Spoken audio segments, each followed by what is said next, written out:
Presthaya Bhutale Srimate Bhakti Vedanta Swaminiti Namine Namaste Saraswate Deve Gauravani Pracharine Nirvishesha Shunyavadi Paschatya Deshatarine Jaya Sri Krishna Chaitanya Prabhu Nityananda Sri Advaita Gadadhara Srivasadi Gaura Bhakta Vrinda Hare Krishna Krishna Krishna Hare Hare Hare Rama Rama Rama Hare Hare.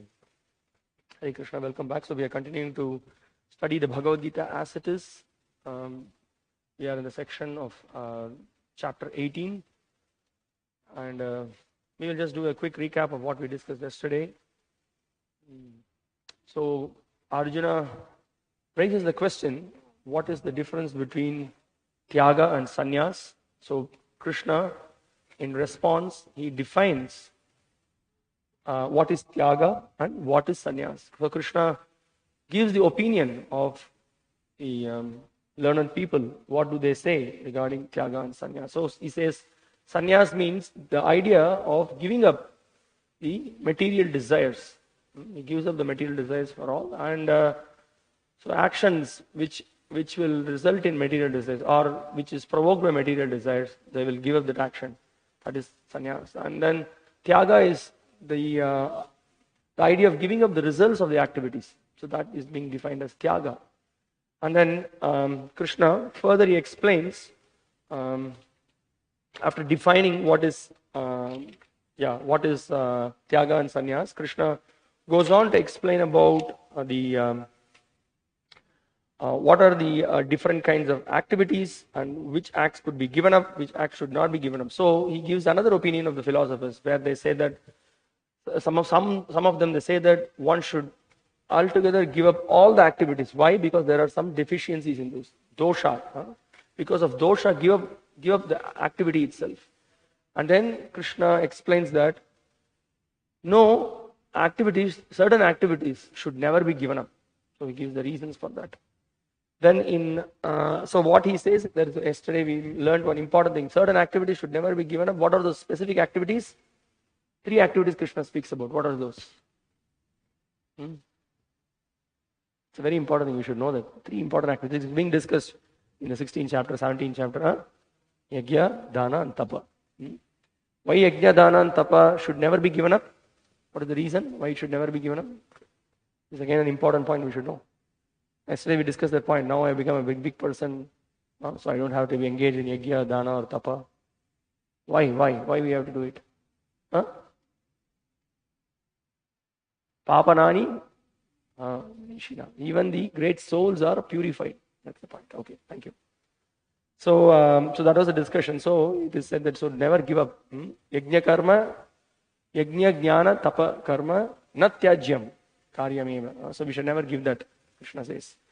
Then Krishna gives his opinion of in verses 4 to 6, he gives his opinion. Specifically he says, Yajna dana tapa karma, natyajyam karyameva tat. Yajna dana tapaschaiva papanani manishinaha. Yeah, Krishna says that. Then Krishna defines what is the proper way of one should give up the results of the activities. Not with the whole idea Krishna is speaking that one should not take the propensity of I am the enjoyer, I am the doer. That idea should be given up.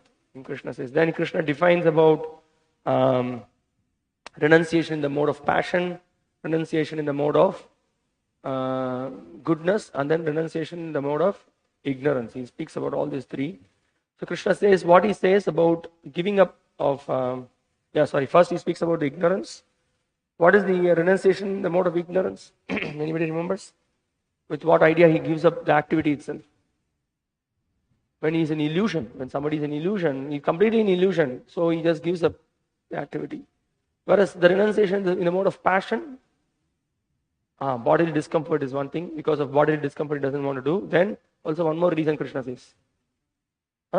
Troublesome. Yeah, fear and troublesome. Yes. Because of these 2 reasons, he doesn't want to. So that is renunciation in passion. And what is the renunciation in goodness?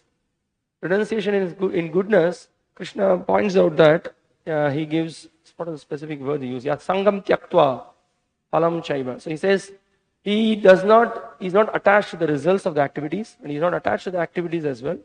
And what he does, whether it is the performance of the activity is auspicious or inauspicious. So what does that mean? It means when the person is engaged in some activity, you may have some bodily discomfort, you may have difficulties. He doesn't mind. He engages because it is dharma, I have to do it. So he engages in such activities. He renounces for higher purpose. So, auspicious or inauspicious. Kushala, akushala. He uses this word. So, whether it is both cases, he is without any doubt. He does not have hesitates. Chinna sanshaya, Krishna uses this word. So, without any doubts, he engages in activity. So, such a renunciation is appreciated. And then Krishna speaks about that. Krishna says that when one renounces properly, in that way, he will be situated in proper position. And when one does not engage in renunciation, what will happen? His destination will be, he may go to hell, he may go to lower species, he may suffer. So this is what we discussed yesterday. Now we are going to another section in this chapter, which speaks about yesterday we discussed about the activities, karma. So the karma yoga was summarized. Today we will discuss about the Nyani Yoga, because as we spoke yesterday, Krishna summarizes all those topics that has been discussed so far. So Nyani Yoga will be summarized, from verses 13 to 17, and then further we will see how the three modes are affecting the activities, the person who is performing the activity, and then karma, karta, and then the jnana itself. What is their worldview of such people who are influenced by the three modes? And then how do they perform activity? What is their determination? What is their endeavor? What is their what kind of happiness they have in the three modes? What kind of intelligence they have in the three modes? All those things Krishna is discussing. So we will go through that.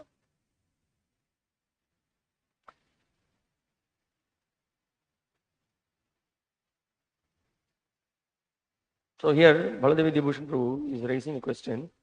Why do those who perform actions and renounce the results not obtain results which are binding to this world? Interesting question. You understand? So there are some personalities who are engaged in activities, they are engaged in actions. But we heard that if there is an action, there will be a reaction, isn't it? But how come that somebody is performing an action, there is no reaction? How is usually activities bind the world, but how it doesn't bind? Now Krishna is discussing that. Are you following? Text 13. Panchaitani mahabaho karanani nibodhame sankhye kritante proktani siddhaye sarvakarmanam. O mighty armed Arjuna, according to the Vedanta, there are 5 causes for the accomplishment of all action. Now learn of this from me. Now Krishna is speaking about any activity has got 5 causes.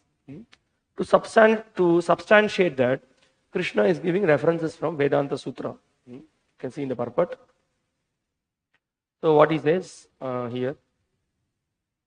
Panchaitani mahabaho. So mighty armed Arjuna, there are 5 factors. Karanani nibodhame. 5 causes. So you please try to understand. I'll explain to you. Sankhye kritante proktani. It is explained in the Vedanta Sutras as well. Siddhaye sarva karmanam. And by knowing this, one will attain perfection. One will not be bound. Krishna says, now you learn it from me. Now Prabhupada in the purport is immediately pointing out that there are references in the scriptures, specifically in the Vedanta, wherein the subject matter what Krishna is discussing here is already discussed there. So he says, there are 5 causes for all activities, and for success in all activity, one should consider these 5 causes. So if these 5 causes are not considered, what will be the effect of it? That also we will see. Krishna will be discussing that. So what are these 5 factors? We are a little eager to know that. So Krishna is going to immediately explain that in the next verse. So here we can see Prabhupada is pointing out that Sankhya means a discourse of knowledge, and Vedanta is the final discourse of knowledge accepted by all leading acharyas. Even Shankara accepts Vedanta Sutra as such. Therefore, such authority should be consulted. So Prabhupada says that Vedanta Sutra is being consulted because it's one of the very prominent authorities in the conclusion of the Vedas. So he says the ultimate control is invested in the super soul, as it is said in the Bhagavad Gita. Sarvasya chaham hridisannivishtaha. He is engaging everyone in certain activities by reminding him of his past actions. And Krishna conscious acts done under his direction from within yield no reaction, either in this life or in the life after death. So now this is the main point. See here, the question is being raised. How come that the actions definitely will bind someone, but how come the actions will not yield results? How the actions will not bind someone? So what is the understanding? Understanding is that activity, we heard before. What that activity is called as? When that activity doesn't bind us? What? Akarma, yeah. Be confident. Yes, akarma will not bind us. Karma, vikarma, akarma. We already discussed this. So what is that akarma? Here Prabhupada is referring to, here in the purport. Simple point. You see, Prabhupada is pointing out. What he says? Krishna conscious activities, devotional service. That is, you are engaged in all kinds of activities, but that activity will never bind someone. So Krishna Prabhupada again, at the beginning of the purport, he has given the hint that this is the activity, because he is giving another hint. He says that the main person to be taken into consideration in all the actions, who is that? You see, he's saying the super soul should not be forgotten. But the general scenario is that we think ourselves to be the doer by our endeavor, by our power, by our senses. Yesterday we discussed the point, no? You can do it, man. You can do it. You have the power, you have the intelligence. Forget about all this, God and this religion and all those things. It has made, religion is the opium of the people.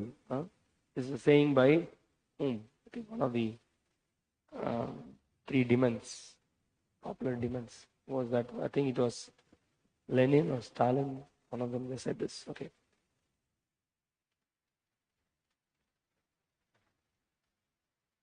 In one sense, it's true. Religion sometimes, when it is not understood properly, when it is not practiced properly, it makes people blind. But we are talking about religion, means that religion which actually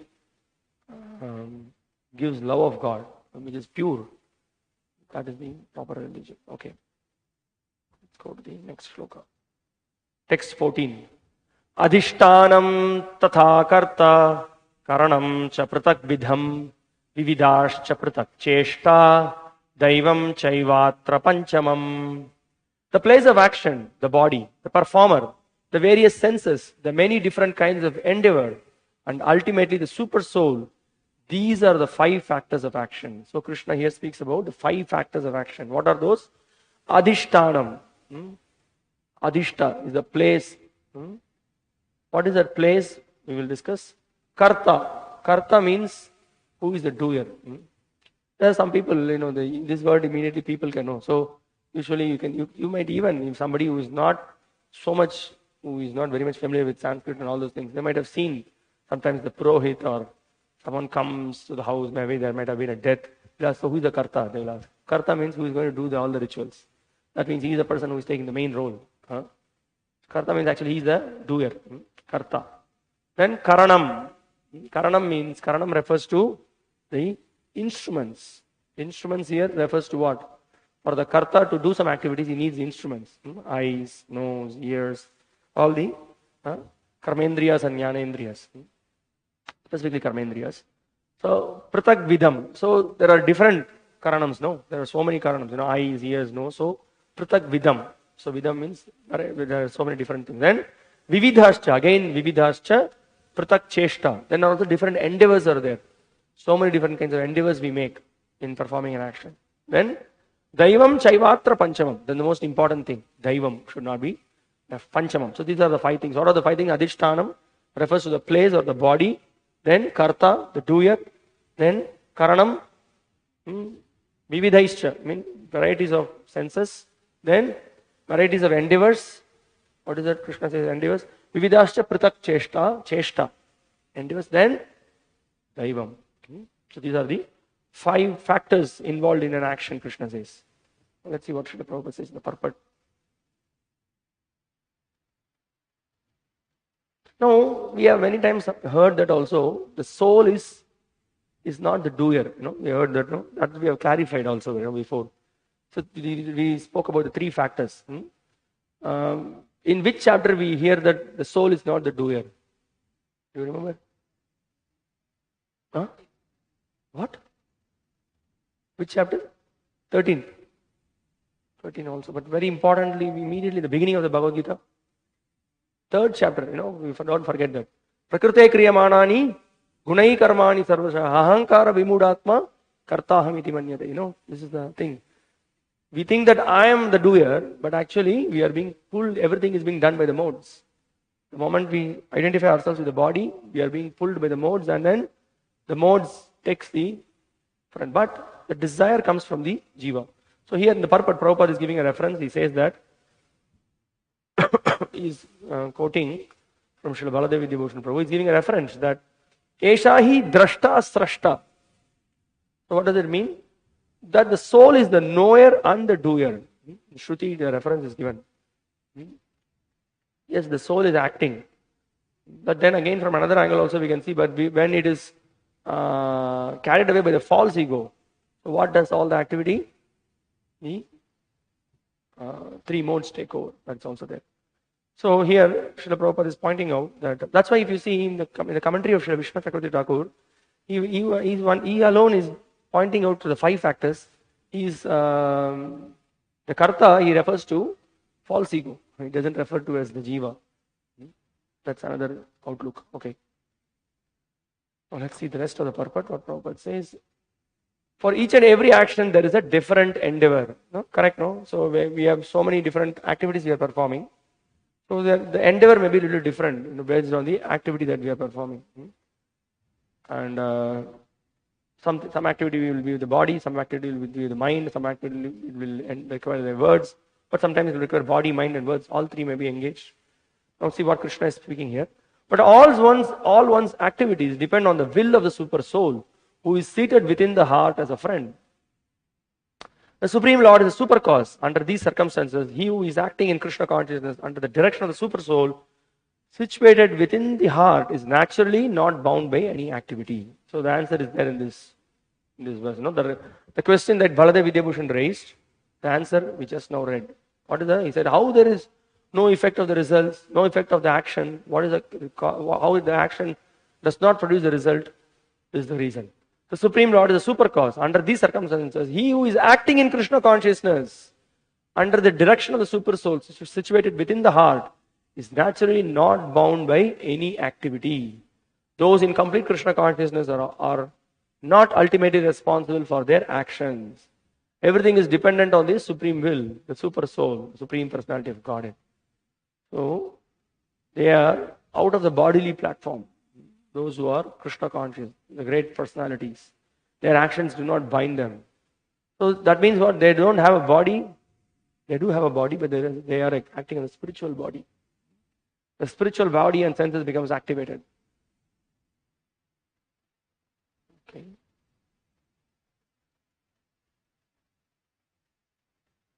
Now we will see an interesting discussion here. We will just read that. Okay. Srila Baladev Vidyabhushan Prabhu, in his commentary, is raising a question.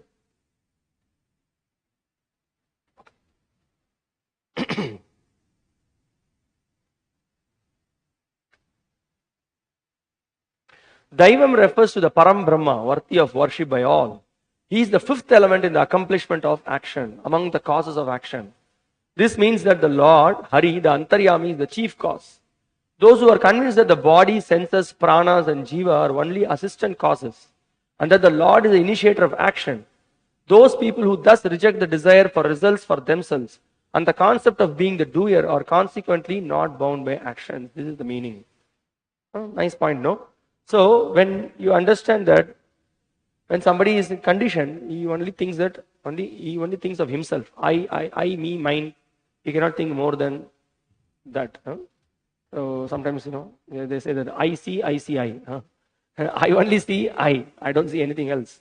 So such a person is not having a proper understanding. But one who has the proper understanding, what is the proper understanding?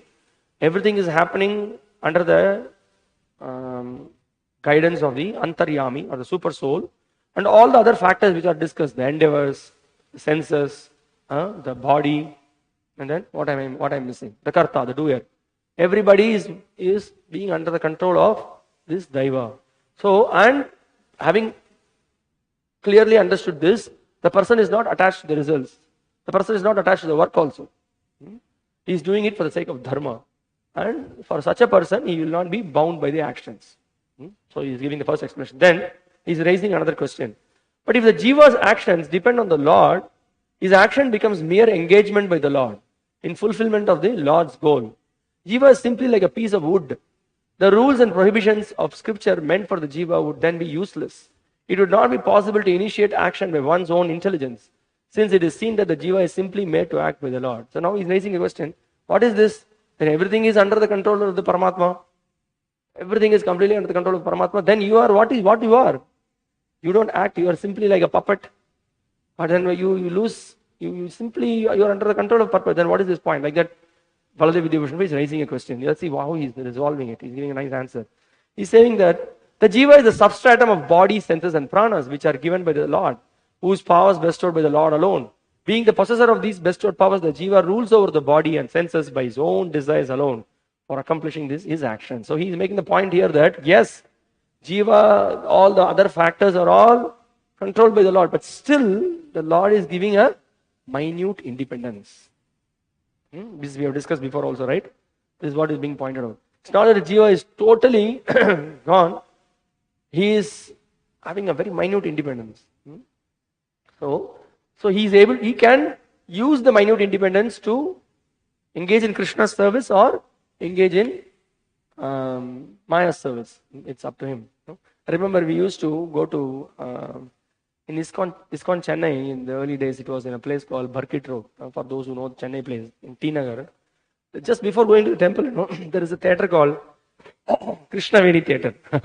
So a devotee, I still remember, he will just always give this example. He'll say, see, now the time is 2:30. It is up to you. You can use your intelligence and then come to the Krishna temple or go to Krishnaveni Theatre and watch a movie. So what is the point? The point is that Jiva has got a minute independence. However you want, you can use it. So that's the point. Okay. The Supreme Lord, situated within all the Jivas, giving his permission for action to the Jiva, sets the actions of the Jiva in motion. The Jiva, by his intelligence, can choose to act or not to act. He is not at all forced to act in one particular way by the Lord. This is supported by the author of Vedanta. Parat tattat chaktehe. His powers come from the Supreme Lord. But then he's again raising another question.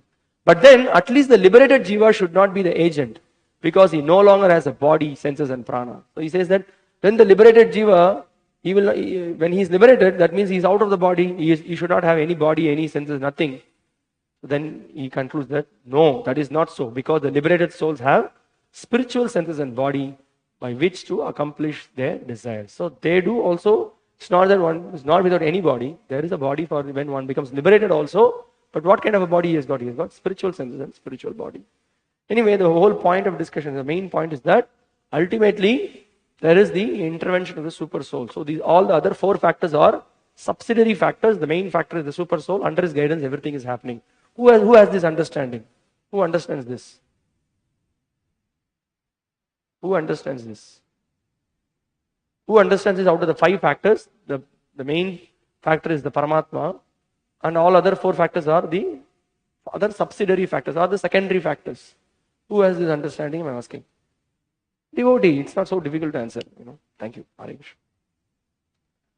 Shariravan manobhiryat. I'm just checking if you're awake or you're sleeping. Shariravan manobhiryat karma prarabhate naraha nyayam va viparitam va panchaite tasya hetavah. Whatever right or wrong action a man performs by body, mind or speech is caused by these five factors. So here Krishna is pointing out Sharira is body, Van is Vak or the words, and Mano, mind. Karma prarabhate naraha. So karma, action, involves body, mind and words. Now, with body, mind and words, what you will do? Nyayam va viparitam va. Nyayam means actions which are dharmic. You may engage in dharmic activities. Or viparitam. Viparita means what? Viparita means you may end up doing dangerous activities or abominable activities or sinful activities with body, mind and words. So, panchaite tasya hetavaha.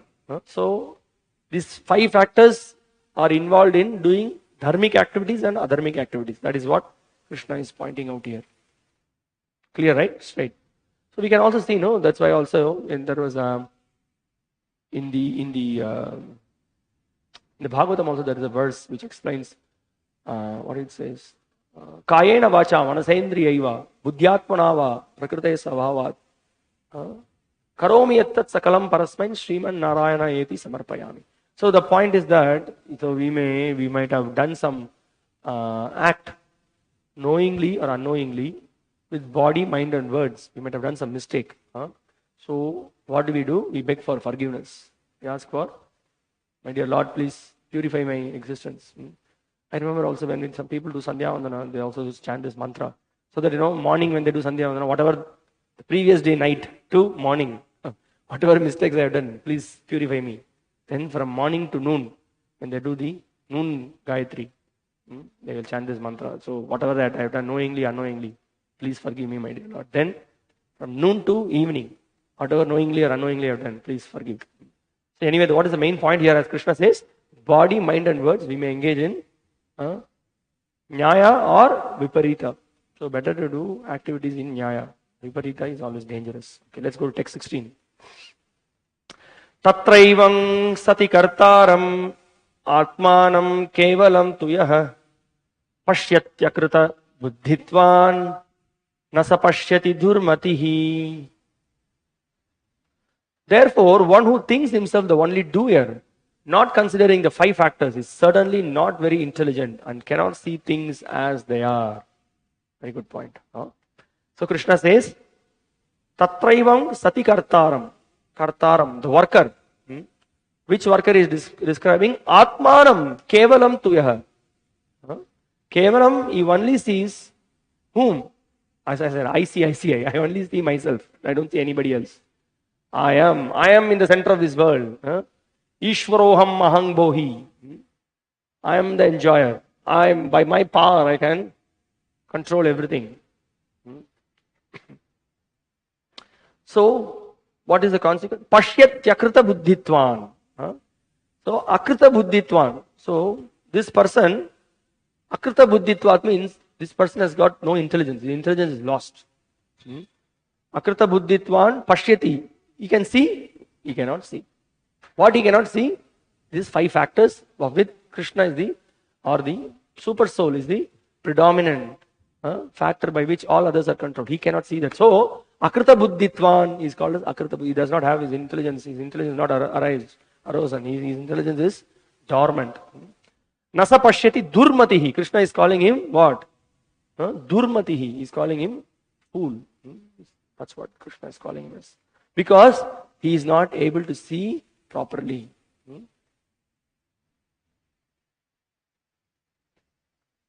So here, Srila Prabhupada in the purport is pointing out, although the material causes are the place, the worker, the endeavor and the senses, the final cause is supreme, the personality of Godhead. Therefore, one should see not only the 4 material causes, but the supreme efficient cause as well. One who does not see the supreme thinks himself to be the doer. But actually, how others are seeing? Only the 4 factors they are seeing. What are the 4 factors they are seeing? They are seeing that I have my powerful senses. I am very intelligent. I can use all my intelligence and I have so many different plans. I have 50 plans today to execute. So they continuously come up with various plans. And then what else what are the other factors? So Cheshta is there. The senses are there. Then he says, they think that I am going to live eternally. My name and fame will be eternal. They are so proud and puffed up. So we hear this, there's a famous French philosopher who says, graveyards are full of indispensable men. So all those great personalities who were speaking about who are speaking their glories or who are always thinking that they could conquer, they could keep everything under their control, where are they? Some of them are, what they're doing, they're coming and offering flowers once a year in the graveyard. They're gone. Huh? They're gone. The people are gone. But those who are really, who understood the primary factor of super soul, they are in proper destination. Those who engage in devotional service, that's the whole point. So the moment we forget that Krishna is the doer, then what happens? We try to put ourselves in the center, and then all the problems begins. Correct?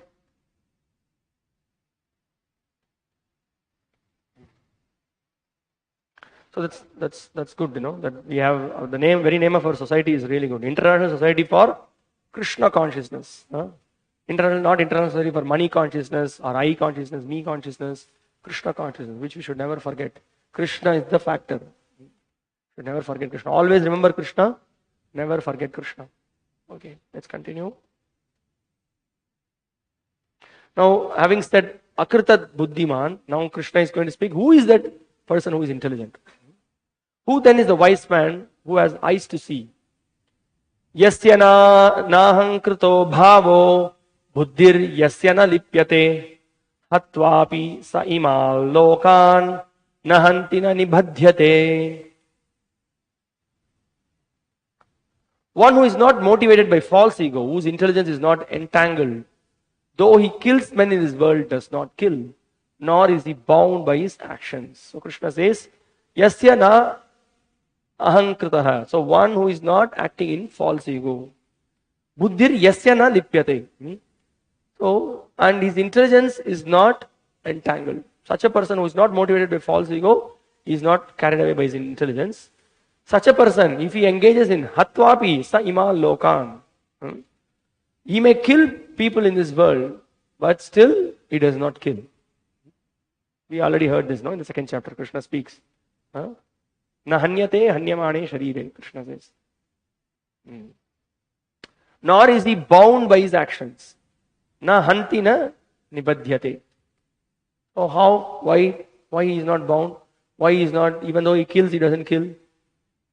We should not misuse the philosophy, we should understand it properly, because when he is acting under the direction of the bona fide spiritual master or under the Supreme Personality of God, Sri Krishna, then his activity is beyond the effect of the three modes of nature. So Krishna is pointing out again to Arjuna, Arjuna, you can fight. You take my instructions and then you fight. You'll never be bound. Although you may kill everyone, you are not actually killing.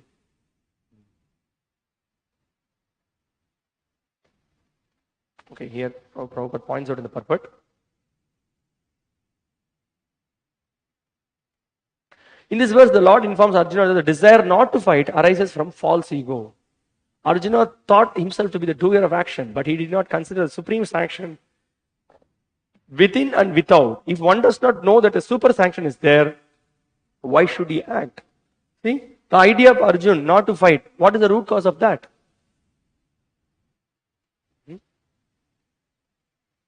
Why Arjuna thought I should not fight? What is the cause for that? Sorry? Right there in the purport just now we discussed. Because of ahankara, Arjuna is thinking that let me not fight. Although he may have very polite reasons for not fighting, but he is not acting on the transcendental platform. He is acting on the platform of the mind. He is acting on the platform of the desires, forced by the ego. That's what Prabhupada is pointing out here, no? Very clearly he is pointing out. That's the reason Arjuna thinking that I am their doer, he is thinking. So I know what to do here. So that's where he was into problem. So here, Srila Prabhupada is pointing out that is actually illusion. That's not the proper thing. And he forgot Krishna. Krishna is there, Krishna's advice is there, scriptures are there, scriptures' conclusions are there. This is what it is, no? When we are bound by the three modes, when we are carried away by trying to enjoy this world, then we forget our shreya. What is our real benefit, we forget. Okay.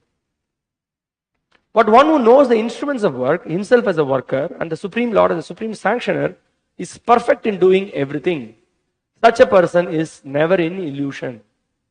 Personal activity and responsibility arise from false ego and godlessness, or a lack of Krishna consciousness. So this is an important point to be understood here.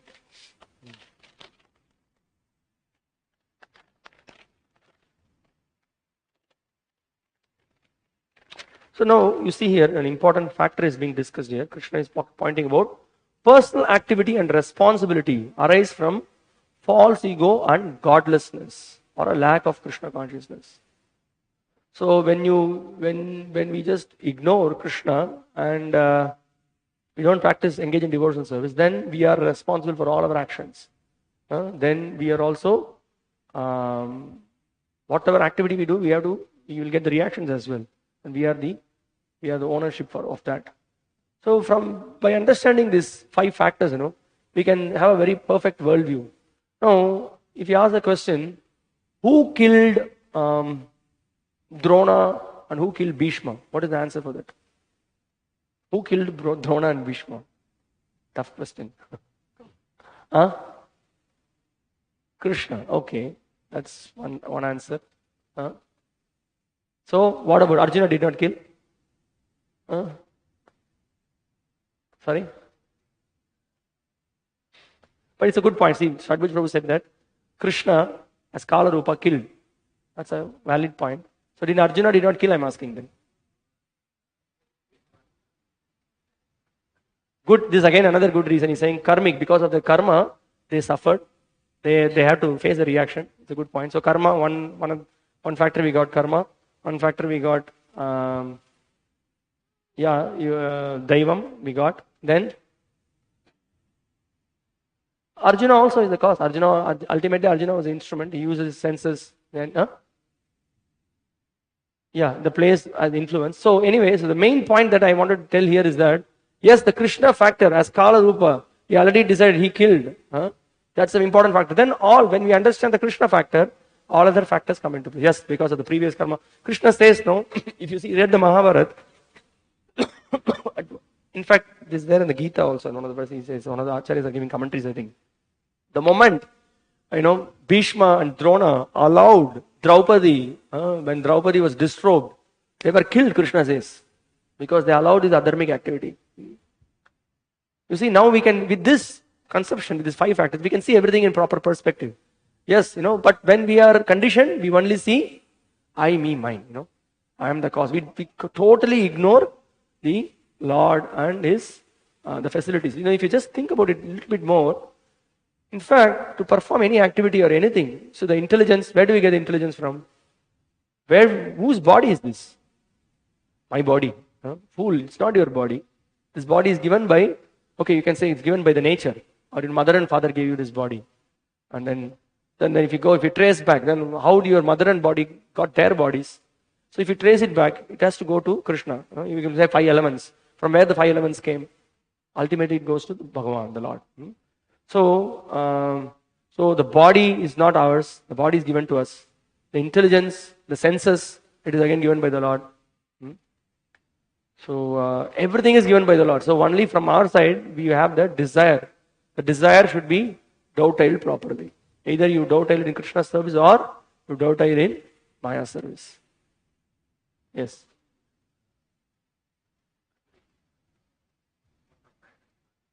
No, you have to wait. Krishna is explaining. Prabhu is asking a question, why modes of material nature is not discussed here. Modes of material nature, Krishna is going to discuss about all these 5 factors. Completely is going to discuss. So please wait. Krishna says wait. So the point is that personal activity and responsibility arise from false ego and godlessness or a lack of Krishna consciousness. So this is the point. So we can say because of the influence of the modes happens when one is in ahankar. He is very proud, thinking himself to be the doer. Immediately the modes catch him. That's what in the Prema Vivarta Jagadananda Pandit also points out.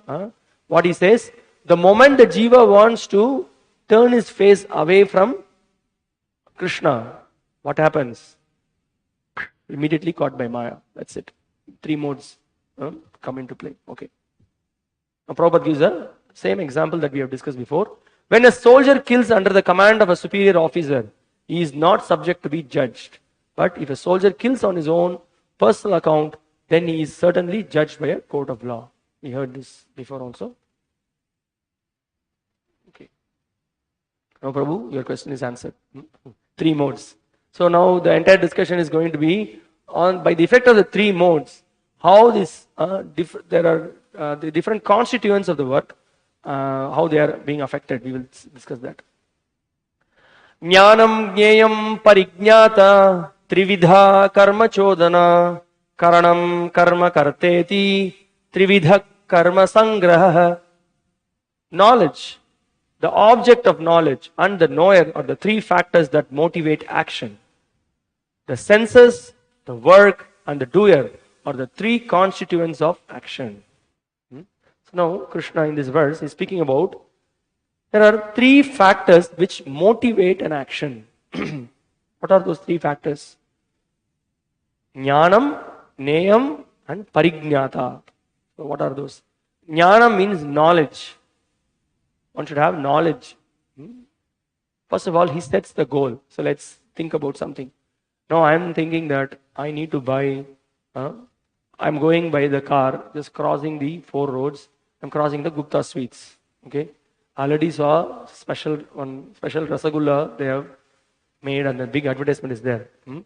So already I have a knowledge of Rasagulla, how tasty it will be, what are the ingredients that are used, and then my goal is to somehow get it. Who will get it? Either I have to go or I have to push someone to go and get it. So I'm just giving a simple example by which we can understand these three. Jnanam, we should have knowledge about what we want to acquire, or the goal of the knowledge we should know. So Jneyam, and then Parignyata means the doer. He is the person who is the knower. So the knower, knowledge, and the object of the knowledge. We already learned this, no, in the previous chapters. Jneyam. So Jnanam, Jneyam, and Parignyata. Trividha karma chodana. So these three factors motivate an action. So action has to be done by someone.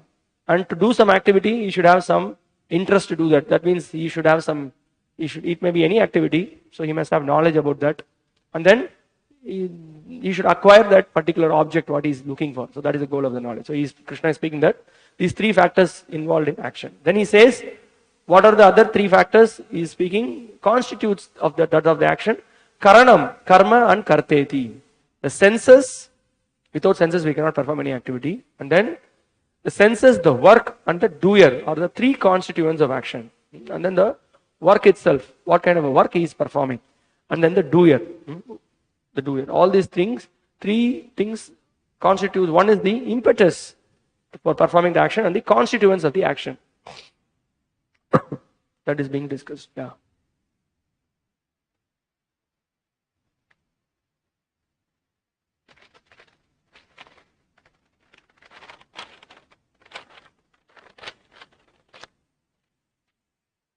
So now, Srila Prabhupada in the purport is again pointing out there are three kinds of impetus for daily work: knowledge, the object of knowledge, and the knower. The instruments of work, the work itself, and the worker are called the constituents of work. So three things: the instruments of work, the work, and the worker.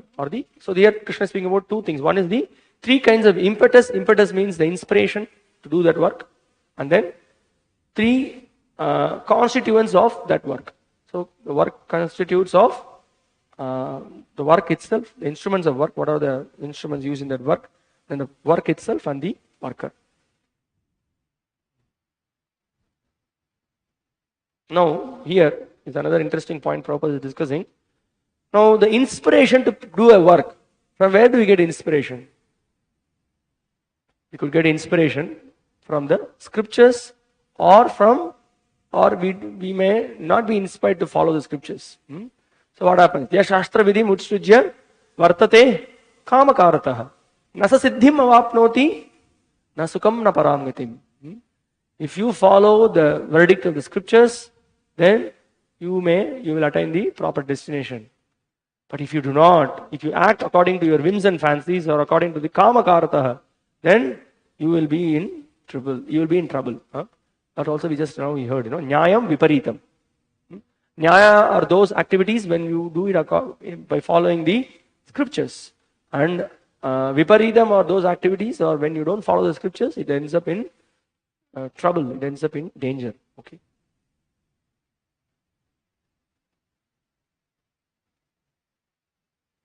Now, Prabhupada concludes this purport with the point: the sum total of all the constituents of an activity are called the accumulation of work. All these 6 factors is the is what the work constitutes of. Okay.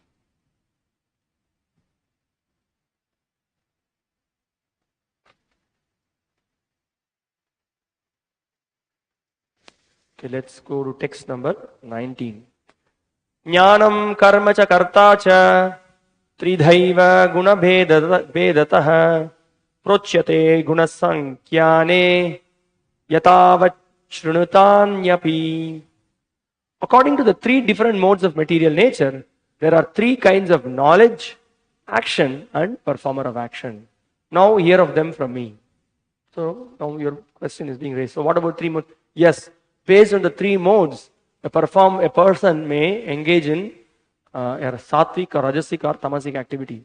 There may be knowledge which will be in sattva, rajas, and tamas. The knowledge you may have will be a sattvic knowledge. It will be a rajasic knowledge. It will be a tamasic knowledge. And then the performer will be in the mode of goodness, passion, and ignorance. All these things Krishna is going to discuss now. That is what is being pointed out here.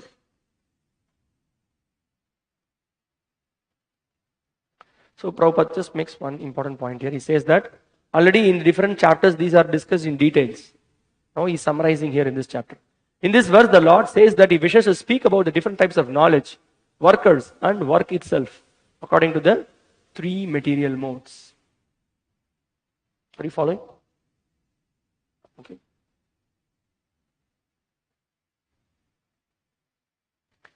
Now Krishna begins to discuss about the knowledge in three modes. How the knowledge, different people perceive, have different understanding. So based on the understanding, we classify it as sattva, rajas, or tamas. Sarva bhuteshu yenaikam bhavam avyayam ikshate avibhaktam vibhakteshu tajjnanam viddhi sattvikam. That knowledge by which one undivided spiritual nature is seen in all living entities, though they are divided into innumerable forms, you should understand to be in the mode of goodness. So Krishna says here, Sarva bhuteshu yenaikam bhavam avyayam ikshate. That one spiritual nature, avyayam, is inexhaustible or imperishable. Sarva bhuteshu, in all the bodies that living entity is there. Avibhaktam means undivided. It is called as the soul. The same soul in all the body. We will clarify that. Let's not get confused. Same soul in all the body means what? We will clarify. Tajjnanam viddhi sattvikam. Such an understanding is considered to be understanding in sattva guna. So Prabhupada in the purport points out, a person who sees one spirit soul in every living being, whether a demigod, human being, animal, bird, beast, aquatic, or plant, possesses knowledge in the mode of goodness. So what is understanding? We are all spirit soul. So, but we may be in different bodies. Different souls are in different bodies. But a person who is knowledgeable, he sees the spirit soul in all the body. So there are 84 lakh species of bodies. In every body there is a different spirit soul. Okay. So that is when somebody has got an outlook like this, is considered to be in sattvic knowledge. Now let's look into the purport carefully. Prabhupada points out some more things. As described in the 7th chapter, the manifestation of the living force in everybody is due to the superior nature of the Supreme Lord. Thus, to see that one superior nature, that living force in everybody, is to see in the mode of goodness. So, how does a devotee usually looks at someone? The devotee's view is, now in the last night I saw one of them are struggling, always hitting like this, doing like this, because the mosquitoes are troubling. And how do we see the mosquito as? He says, oh, you see, this jiva, pure spirit, conditioned in the body of mosquito. That's how we look into it. We don't see the mosquito as the soul. Because that's not the sattvic way of looking into it.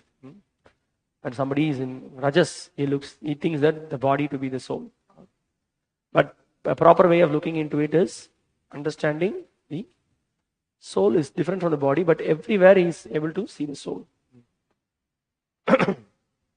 Now, at the conclusion of this purport, Prabhupada writes something. You please carefully hear it and then try to understand what he's saying. Because there are many forms of material existence in conditional life, the living force appears to be divided. Such impersonal knowledge is an aspect of self-realization. What is he talking about? What is that? Oneness. Yeah, something like that Prabhupada is speaking. He says that it is definitely, there is a set of people who are completely in the bodily concept of life. There is another set of people who, their conception is that they are aware that they are not this body, but what is the other understanding they are having? That Brahman is broken down. He say, in one angle, he says that is also a kind of, it's in one sense, we don't appreciate that philosophy at all. But definitely it's not on it's again one step ahead of bodily concept. So Prabhupada hints that if somebody has got a perception that they are having a wrong conception that Supreme Spirit is broken down into that one spirit is only there in all the body. Now that's why they say that everything should become one. So he says that it's in one level. Prabhupada I will read this line again. Because there are many forms of material existence in conditional life, the living force appears to be divided. Such impersonal knowledge is an aspect of self-realization, he says. So what is that? That is also, we studied in the 9th chapter also, Ahangara Upasana. That is also one aspect of spiritual realization. This impersonal realization. So what is the point? The point is that it's one step in the path of spiritual life. Although we don't encourage that path. Although Krishna is giving it as remember when we study the 9th chapter, Ekatvena, Pritatvena, Bahuda Vishwato Mukam. So this is the point. So Ekatvena refers to the impersonal worshippers or those who are Ahangrahopasana. They meditate on themselves. So Krishna says they are also some kind of spiritualists. Pritatvena refers to different other worshippers. It could be nature, it could be demigods. And Bahuda Vishwatomukam refers to universal form worshippers. Are able to relate what Krishna is speaking here, what Prabhupada is pointing out? Because whatever that has been discussed before, the knowledge is all summarized here. That's why some of the things are repeated. Are you following? Okay. Text 21. Pritatvena tu yajnanam Nana bhavan pratak vidhan veti sarveshu bhuteshu prajnanam viddhirajasam. That knowledge by which one sees that in every different body there is a different type of living entity, you should understand to be in the mode of passion. So here he says, Pritatvena tut yajnanam. Different understanding. There are divisions. He's seeing divisions of different bodies, different souls. Nana bhavan pratak vidhan, veti sarveshu bhuteshu. So there are different bodies, different types of living entities. So many different bodies, so many different types of living entities. Prabhupada says in the purport, the concept that the material body is a living entity and that with the destruction of the body, the consciousness is also destroyed, is called knowledge in the mode of passion. Is it correct? Is it proper to think like that? Different bodies are there, all the body, the consciousness will be destroyed at the time of death. Whose philosophy is this? Charvaka, that's what he says. Yavad jivet sukam jivet. Pranam kritva agritam pived. Yavad jivet sukam jivet. Basmi bhutasya dehasya. King punaragamano bhaved. Hey, have you seen anybody dead who has come back and then spoken to you? Just enjoy life, man. Why are you wasting time? After all, everything is going to be finished with this body. Basmi bhutasya dehasya. This is what he says. And it sounds interesting. So let's enjoy. Some people, they are following Charvaka. They want to enjoy life. Okay, enjoy, suffer, struggle. This is what it is. So here it is being pointed out. The body is itself the soul and there is no separate soul beyond the body. Some people have this idea, There is banana soul. You put the banana, then you get the banana soul. So they are having such a height of hypocrisy. There is nothing like banana soul, mango soul, karpur soul and like that. There is soul is only one spiritual living entity. And when the soul is conditioned in the body, there are different bodies. There are so many, 84 lakh species of bodies. Not that for a monkey soul there is different. No.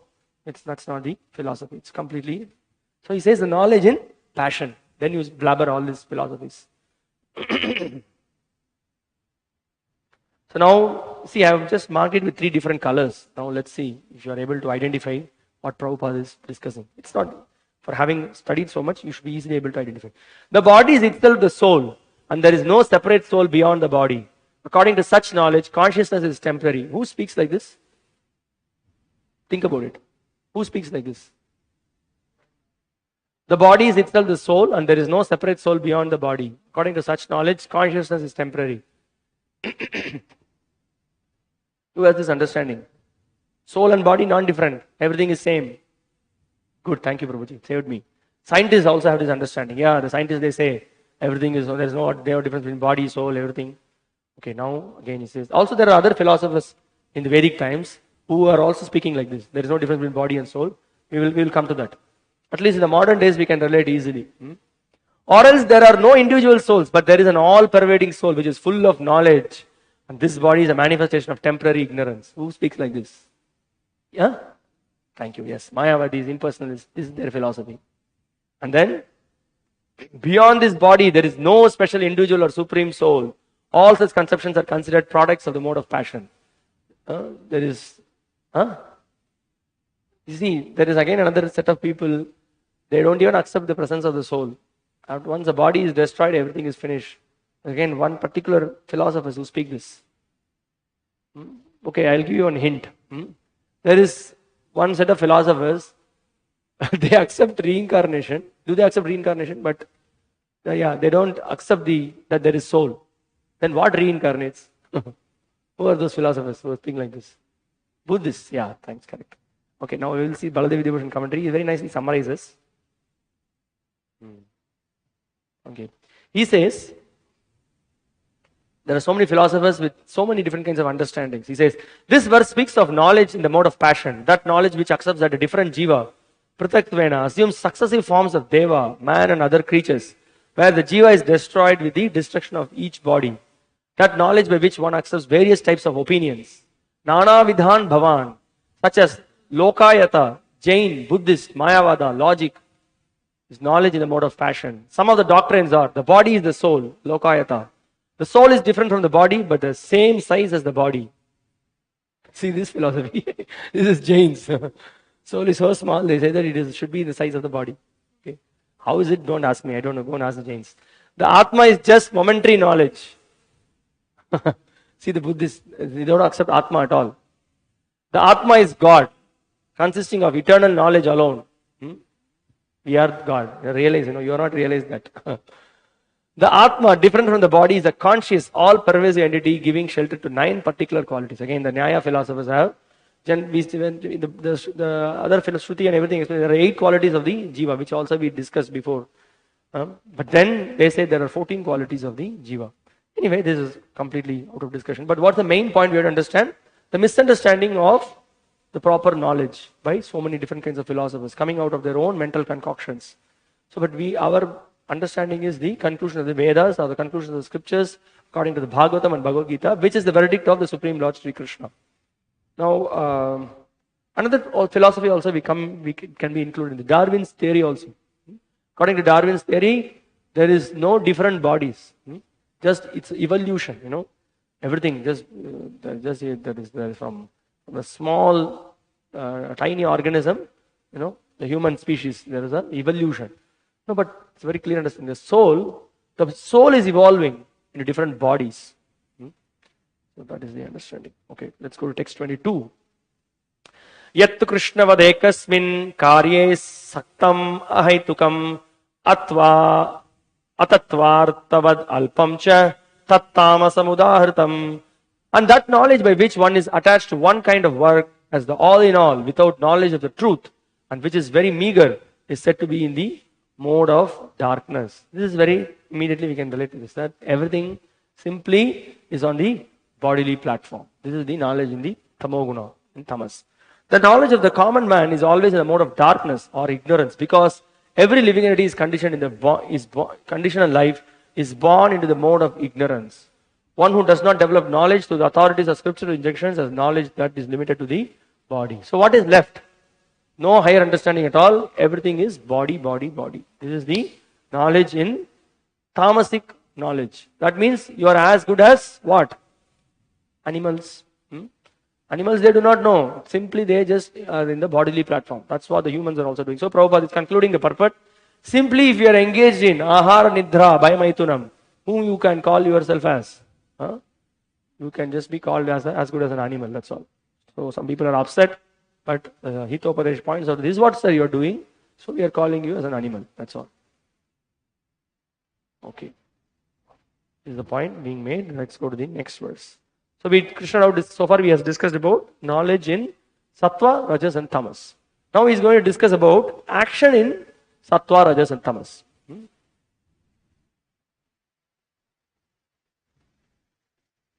Okay. Niyatam Sangarahitam, text 23. Niyatam Sangarahitam Aragha Dveshatakritam Apala Prepsuna Karma Yattat Sattvikamuchyate. That action which is regulated, which is performed without attachment, Aragha Dveshataha, no hatred. Neither there is love or hatred. And Niyata means regulated. The action which is regulated, which is performed without attachment, without love or hatred, and without desire for fruitive results. Apala prepsuna. He is not expecting. He is doing it out of dharma. And such knowledge is the knowledge in sattva guna. So, we at the beginning only discussed, no?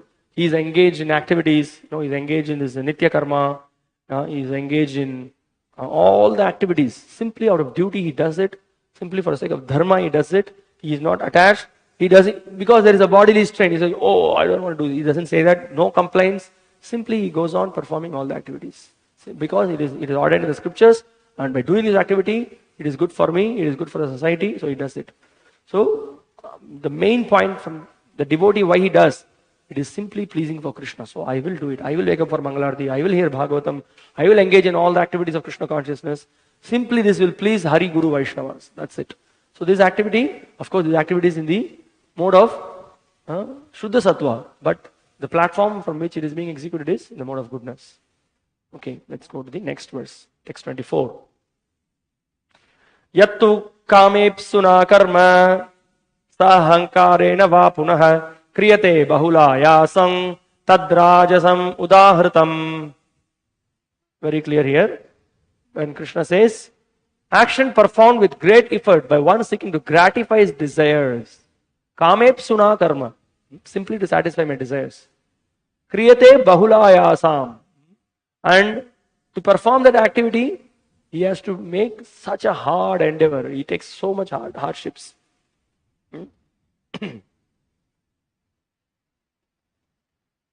So such an activity is in the action in mode of passion. Sometimes we see, a person to impress. When somebody is infatuated by passion, just to impress the opposite sex, he may do so much endeavor, so much hard work, and risking his life also, simply to attract her, or she trying to attract him. They may do so many activities. It's all in mode of passion. That's what Krishna is pointing out. Anubandam kshayam himsam anapekshya cha paurusham mohad arabhyate karma yattattama samuchyate. That action performed in illusion is disregard of scriptural injunctions and without concern for future bondage or for violence or distress caused to others is said to be in the mode of ignorance. Now you see, this is again the abominable activities being spoken. By that kind of an action, he doesn't even put himself in trouble, he put others also in trouble. So this is the activity in tamasa guna. Already it is being discussed. No, Krishna spoke about mohad, moha. Then what he says, alash, laziness. Then what else he says? One more thing he says. Influence of tamas is not getting me that idea. Sleep. Thank you, Prabhuji. Yes, nidra. These three things are said to be in tamasa. So the purport Prabhupada is pointing out, irresponsible work is destructive because it destroys the regulative principles of scriptural injunction. It is often based on violence and is distressing to the other living entities. Such irresponsible work is carried out in the light of one's personal experience This is called illusion. And all such illusory work is a product of mode of ignorance. I know what I am doing. You keep your mouth shut. No, this is what traditionally we have done. This is what the great devotees are pointing out, the scriptures are pointing out. I know what I am doing. Okay, this is completely in tamoguna. So then what happens? You actually create trouble, not only for yourself, and put all others in trouble. Now you see what is going on in Ukraine. So much trouble there. Okay, text 26. Mukta sango naham vadi dhrityutsaha samanvitaha siddhya siddhyor nirvikara karta satvika uchyate. One who performs his duty without association with the modes of material nature, without false ego, with great determination and enthusiasm, and without wavering in success or failure, is said to be a worker in the mode of goodness.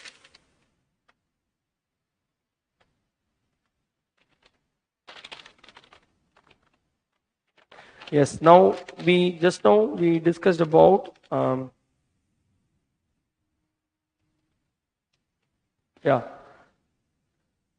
Krishna is speaking about the worker, how he without when he is not waved by the success or failure, he is said to be a man with proper determination and enthusiasm. He is said to be in the mode of goodness. So who is that person? Prabhupada is pointing out in the purport. A person in Krishna consciousness is always transcendental to the material modes. How he is not carried away? The thing is that he is never proud. He always gives credit to whom? To Guru and Krishna. Rather, on the other hand, the person in the modes who is carried away by Rajas and Tamas, he thinks himself to be the doer. But here the devotee, he just does it for the pleasure of the Lord. And if there are any apparent difficulties in that, he is unwavered. So what are the words that are used here? It says dhriti, with great determination he engages in the activities. And also enthusiasm we can see. Not for the sake of doing, he's really doing it for the pleasure of the Lord. So these are the characteristics of a person who is engaged in the activity in the mode of goodness.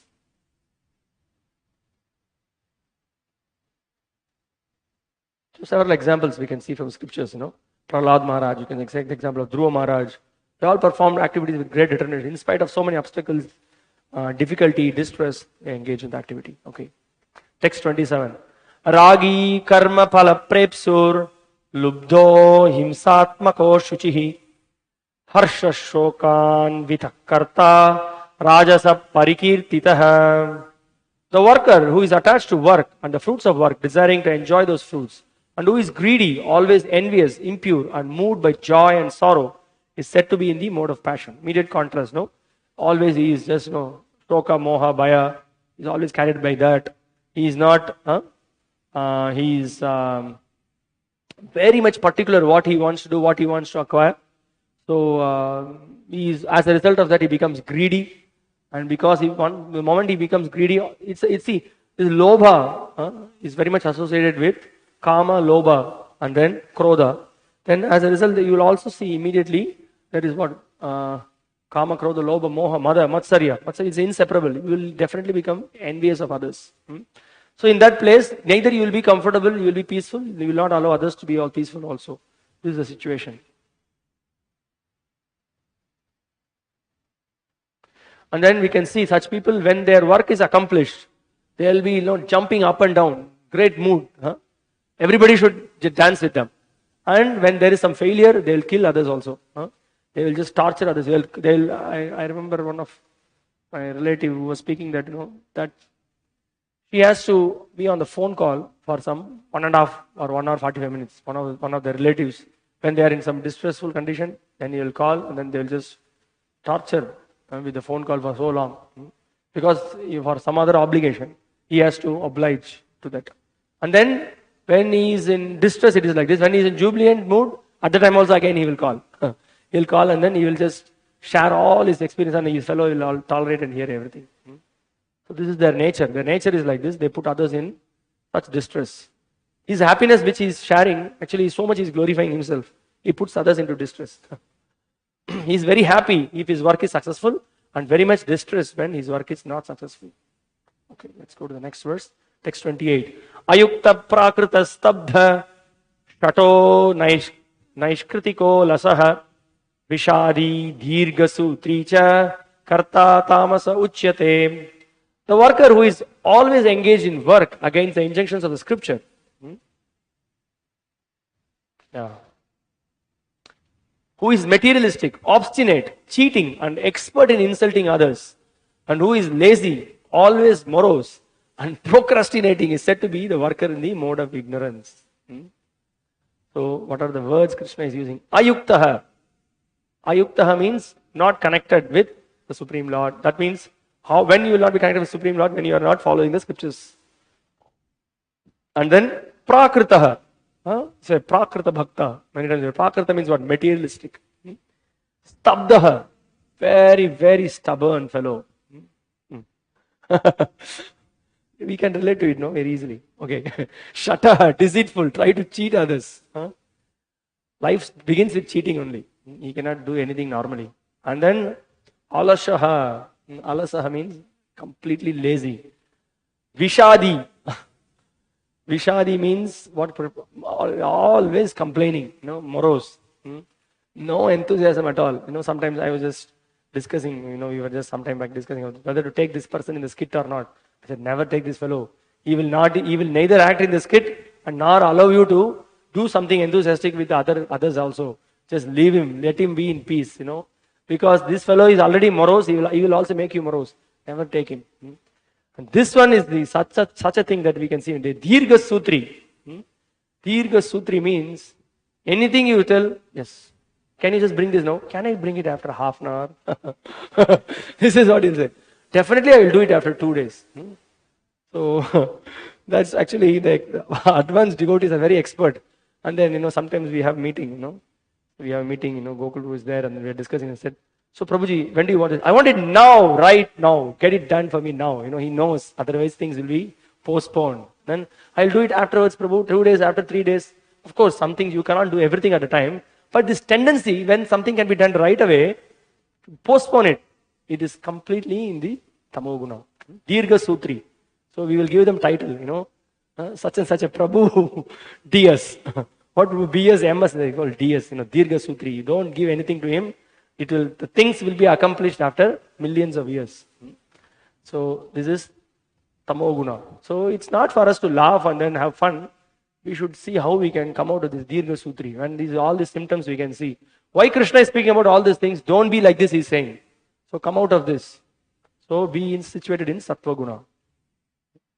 So we cannot say like that, 16 rounds I will do tomorrow. We have to do it today, we have to complete it. Dirgha Sutri, okay.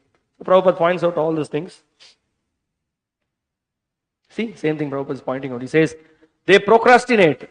Anything which can be done in an hour, they drag on for years. Such workers are situated in the mode of ignorance. Okay. Let's go to text 29. Buddher bhedam dhriteshchaiva gunatastrividhang shrunu prochyamanam asheshena prataktvena dhananjaya. O winner of wealth, now please listen as I tell you in detail of the different kinds of understanding and determination according to the 3 modes of material nature. See, that word is already being used, no? Dhriti and Buddhi. Now Krishna is saying that I will tell you about proper understanding, what proper Buddhi, intelligence one should have, and what should be the proper determination. I will discuss about that, he says. Text 30. Pravriting cha nivriting cha karya karye bhaya bhaye bandhang moksham chaya veti buddhi sa partha satviki.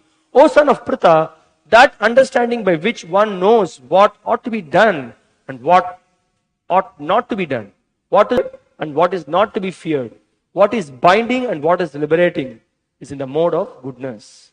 So, a person who is knowledgeable, who has got a proper understanding, he can discriminate between right and wrong.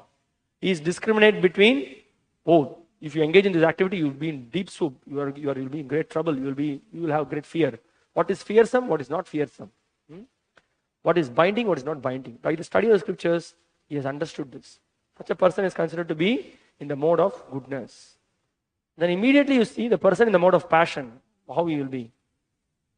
Yaya dharmam adharmam cha karyam cha karyameva cha ayatavat prajanati buddhi sa partha rajasi. O son of Pritha, that understanding which cannot distinguish between religion and irreligion, between action that should be done and action that should not be done, is in the mode of passion. So, they do not know what to be done. They have no idea. A person in knowledge, he clearly knows this should not be done, this should not be done. But a person in the passion, they are bewildered. What should not be done, they may do it. What should be done, they may not do it. Because they are not able to discriminate. This is a person situated in the passion. Now let's see the person situated in the in ignorance, how his intelligence is acting. Adharmam dharmam itiya manyate tamasavrita sarvartan viparitangscha buddhi sa partha tamasi.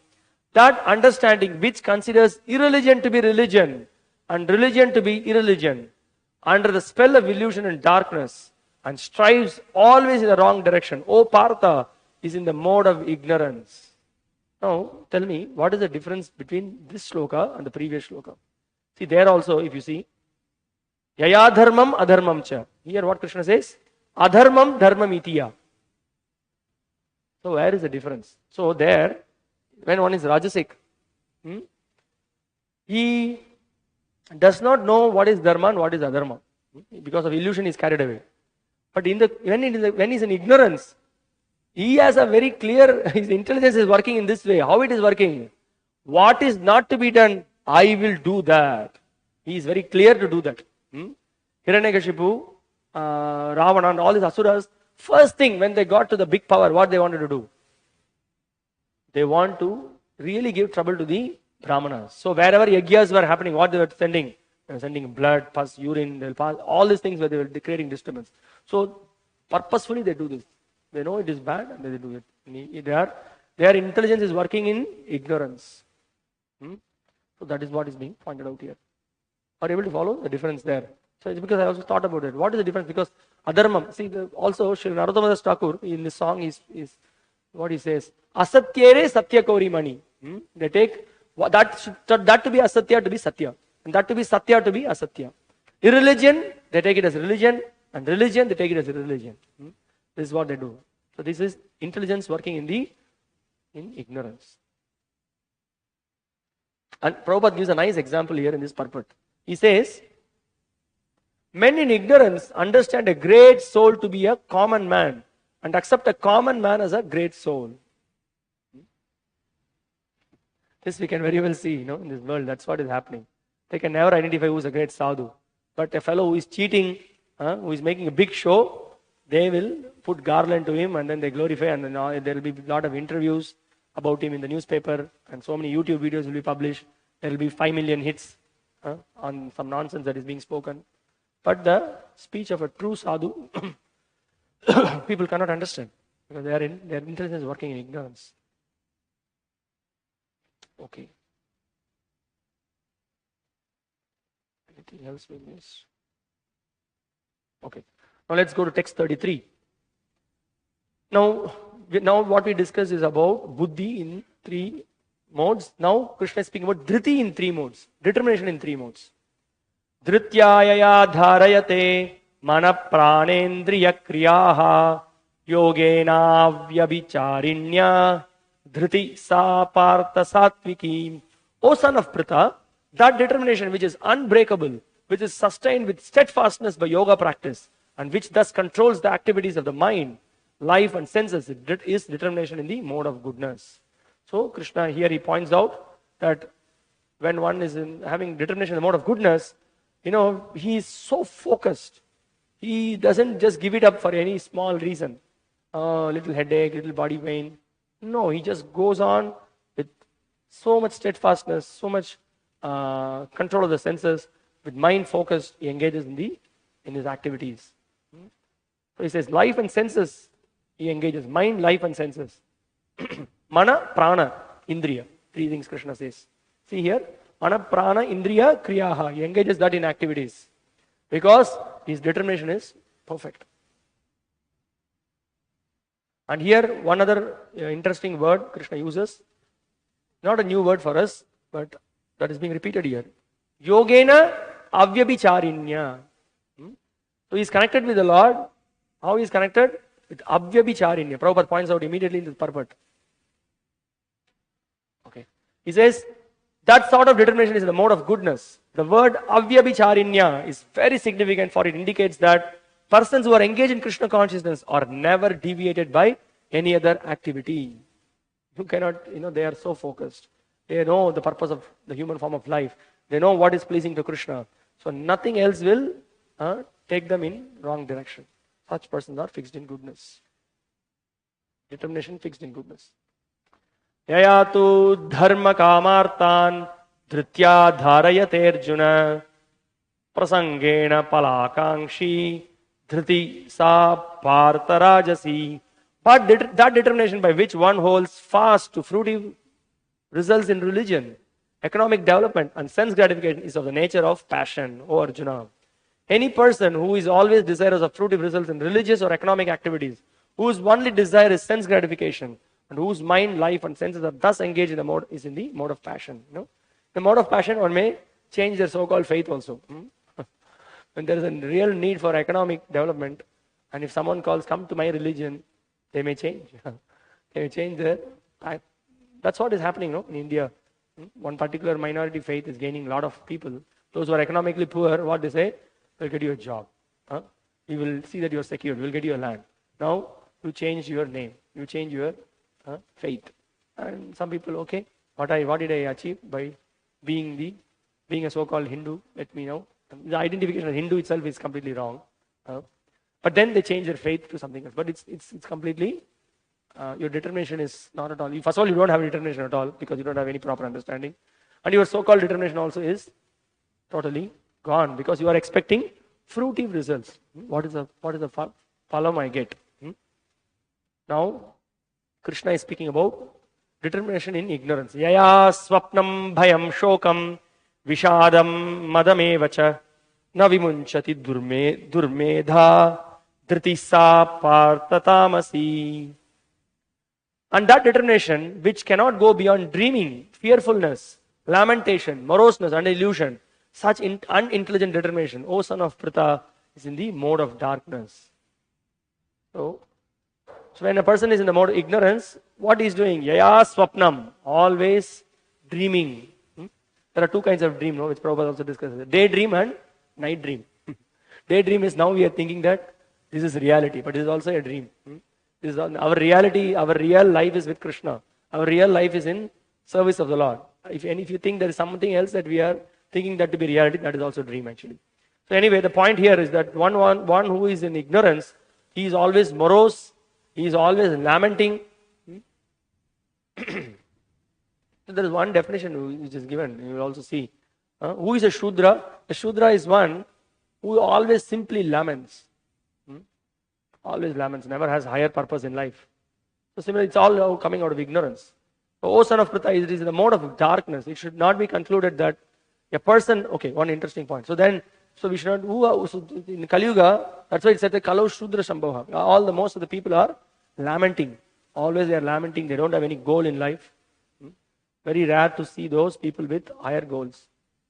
So now Prabhupada is clarifying one important point here. So what about dreams? Those who are in goodness, will they not get dreams? They also will get dreams. It should not be concluded that a person in the mode of goodness does not dream. Here dream means too much sleep. Dreaming is always present, either in the mode of goodness, passion or ignorance. Dreaming is a natural occurrence, but those who cannot avoid oversleeping, who cannot avoid the pride of enjoying material objects, who are always dreaming or lording it over the material world, and whose life, mind and senses are thus engaged, are considered to have determination in the mode of ignorance. They are always in hallucination. They are always, because of that, because being too much proud, they have become lusty. And then you can see these are all connected things. You'll sleep too much. Ignorance, you'll sleep too much. And in that way, you will never have a firm determination. That determination, or you may have some determination that will be for wrong pursuits. Okay. Now, this is again an interesting discussion here. Krishna is pointing out the three kinds of happiness one derives. See, even by the dhriti and buddhi, when it is engaged properly, then one may derive good happiness. So what is your three kinds of happiness? Krishna is pointing out now.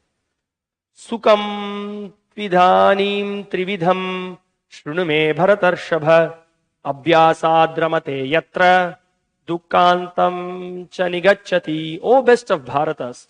Now please hear from me about the three kinds of happiness by which the conditioned soul enjoys and by which he sometimes comes to the end of all distress. So I'm going to reveal you this knowledge. You please hear.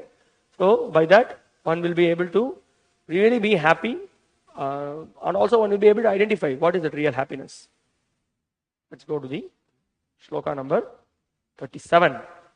This is a good shloka to learn, very much helpful in preaching, although for your exams and other things not required, but very much I'm speaking from the point of for our own realization, for our own practice of Krishna consciousness, for preaching purpose also very important, and it very clearly shows the nature of the material world and how the senses are binding us. Yattad agre vishamiva pariname mritopamam tatsukam satvikam proktam atma buddhi prasadajam. That which in the beginning may be just like poison, but at the end is just like nectar, and which awakens one to self-realization, is said to be happiness in the mode of goodness. Nice, no? What Krishna says? Yattad agre vishamiva. At first it looks poisonous, sir. Poisonous means I find it very difficult. Wake up early in the morning, 3:30. Oh, 3:30. What you people are doing at 3:30? Sir, we wake up and we take bathing at that time. Yes. But it's December, it's very cold. Try for some time. You do it 1 month, you will see. And then once we get regulated, once we try to become fixed in sattva, we cannot, then a person, he takes 3 times a bath. And like summertime, you see, the cloth that we wear in the morning, we don't like to wear it in the afternoon. No? We are not like this corporate. Some people in the corporate, they do this, They have these all powerful perfumes. And then they use the perfume. Recently, I was in Bangalore 2 days back, to one person's house. I saw varieties of perfume. Then I understood, okay. He washes his clothes only once a week or once in 15 days. He has some 20 different dresses. And then he has different perfumes also. Abominable, So that is the whole thing, But it will be appearing like difficulty at the beginning. But it will be, so Krishna says, pariname mritopamam. At the beginning, it will be like, vishamiva, be like difficulty. But it will turn out into nectar. So Krishna says, tatsukam satvikam pradam. Such a happiness is considered to be happiness in goodness. Now, Prabhupada gives the same example. In the pursuit of self-realization, one has to follow many rules and regulations to control the mind and the senses, and to concentrate the mind on the self. So it may not be a little difficult, but once you're regulated, you practice, then that's why this hearing is so important. See, when you even theoretically get the knowledge that we have got nothing to do with this material world, we are not this body, we are spirit, soul. Actually, the body, the senses, everything belongs to Krishna. He is the master. And actually, the moment when we get this knowledge, what we do? Oh, Baba, I am just misusing my body. I am actually a thief. Everything belongs to Krishna. Krishna's property, I am claiming it to myself. I am trying to enjoy myself. At least we have not acted on it. At least theoretically, when you think about it, you understand that you are a thief. We are a thief when we are not engaging in Krishna's service. Okay, that is step 1. Then, okay, I don't want to remain a thief. I want to be a sane person. I want to be a true person. I want to be a devotee. So you want to be a devotee? Krishna says, wake up early in the morning, chant the names, read the scriptures, don't engage in abominable activities. Oh, but it is difficult, but it's worth trying. It's worth doing it. So then, once you are regulated, then that becomes happiness in Sattva-guna. Okay, now, what is this in passion? Vishaya indriya samyogad yattad agre mritopamam pariname vishamiva tatsukam rajasam smritam. That happiness which is derived from contact of the senses with their objects and which appears like nectar at first, but poison at the end, is said to be of the nature of passion. Oh, this is a very nice point Krishna is giving. Vishaya indriya samyogad. Samyogad. Yoga means connection. What connection? Vishaya and indriya. The senses are attracted to the sense objects. Oh, very nice cricket match. Let me watch it. Oh, that's not good. Very nice today there is a party. That's not good. But it will be very nice. It will be enjoying. You can enjoy nicely. Oh, then you're having several post consequences.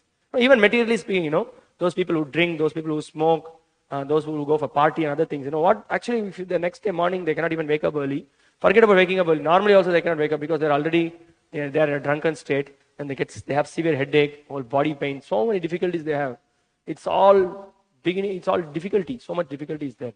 So, but at that time, it appears to be just simply they jump, they dance like monkeys, and then it appears to be some hallucination for the senses, but it ends up in difficulty. It ends up in you may get different kind of diseases, so many different kinds of problems. So Krishna says that happiness which is derived from the contact of the senses with their objects, which appear like nectar at first, appears like nectar at first. Don't be cheated. Be intelligent. Don't give yourself to that. Say no. Say no to it. So that's why you should be able to hear the voice of Paramatma and Maya. When you hear this voice, hey, very nice, go for it. Hey, Maya is speaking. Just come out and just close your eyes, close your ears. Don't do that. The Prabhupada gives a very good example. He says, a young man and a young woman meet, and the senses drive away the young man to see her, to touch her, and to have sexual intercourse. In the beginning, this may be very pleasing to the senses, but at the end, or after some time, it becomes just like poison. Love at first sight. What love at first sight? It is just lust at first sight. That's all. They are separated or there is divorce. See the post consequences. There is divorce, there is lamentation, there is sorrow. Such happiness is always in the mode of passion. Happiness derived from a combination of the senses and the sense objects is always a cause of distress and should be avoided by all means. So you have to be intelligent and not be carried away by such kind of happiness. Now the whole world is driven by this passion, right? This is what the whole world is promoting. So we have to distribute books, we have to preach, we have to help save the lives of the people.